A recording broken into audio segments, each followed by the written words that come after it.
చాలా మంది students engineering or any graduation complete చేసుకొని ఏ ప్లేస్మెంట్ రాక పై చదువులకి ఫారెన్ కి వెళ్ళాలా లేదా ఇలాంటి కన్ఫ్యూజన్ లో ఉండి ఉంటారు. అలాంటి స్టూడెంట్స్ కోసం ఒక బెస్ట్ ఆపర్చునిటీ మన కోసం హైదరాబాద్ లో ఉంది. శంషాబాద్ లోని జిఎంఆర్ ఏరో సిటీలో 20 acres లో Amity university new campus open చేశారు. 24th ఆగస్ట్ మనకి స్పాట్ అడ్మిషన్స్ జరుగుతున్నాయి. ఈ స్పాట్ అడ్మిషన్స్ లో అటెండ్ అయిన వాళ్ళకి 100% మెరిట్ స్కాలర్షిప్ పొందే అవకాశం ఉంది.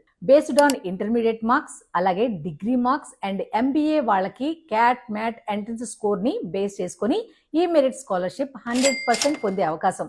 ఇక్కడ మనకి BTech, BBA, BCA, MBA, MCA, MTech courses తో పాటు AI, cyber security, data science, blockchain లో స్పెషలైజేషన్ కూడా ఉంది. ఇక్కడ ప్లేస్మెంట్స్ కూడా 100% గ్యారంటీ ఉంది. So don't miss this opportunity. Spot admissions details or invitation కావాలంటే స్క్రీన్ మీద ఉన్న నెంబర్ కి మీ పూర్తి పేరు అండ్ ఈమెయిల్ అడ్రస్ సెండ్ చేస్తే మీకు ఇన్విటేషన్ వస్తుంది. So use this opportunity.